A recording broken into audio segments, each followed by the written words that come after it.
ভাইজান, আমরা তো কোনো ব্যবসায় সাকসেস হতে পারলাম না। চলো এবার গরুর ব্যবসা করি। হবে, আর ঠিকই কইছো। এবার কোরবানি নিতে আছে, গরুর ব্যবসা করলে অনেক লাভ হবো। ঠিক আছে, যাও চলো।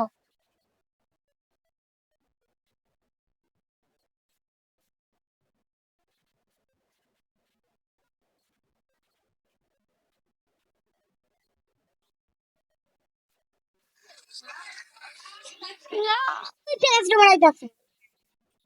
এই যেমন কইছি এমনি কিন্তু। ঠিক আছে ভাইয়া। পালা গরু টরু কিনো লাগবো, পুরানি ঈদ আয় পড়ছে, গরু না কিনলে হইব। আজকে বাজার অনেক গরু উঠছে রে। এই রে বাবা, কোন গরুটা কিনবো বুঝছো? হ্যাঁ এটাই।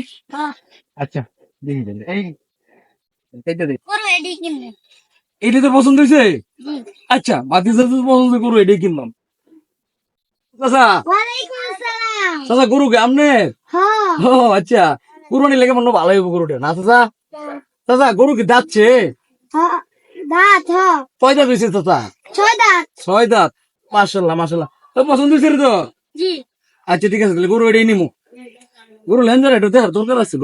মাগো, দাম কত পড়বো এটা? টাকা। কি কোন চাচা, এই গরুর দাম 4 লাখ টাকা? না দামটা বেশি। কি কর, আপনার গরু কিনার কোনো আইডিয়া আছে? গরুটা খুব পছন্দ হয়েছে নি, দাম একটু কমাইলেও না ভালো হইতো। চাচা, গরুটা দিলেন না। দাম কম, এসব দামে গরু পাবেন? চাচা, এত খারাপ কইছি না, 3.5 লাখ কইছি। আরে বাবারে কি কর, 3.5 লাখ টাকা?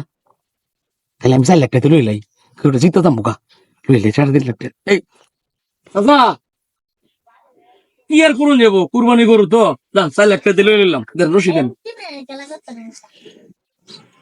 হ্যাঁ কি আর করা, কুরবানি গরু লাভ আলো আছে কোনো হিসাব নাই। গেলাম চাচা, টিয়া কি তোমার বাইক দিমু জায়গা।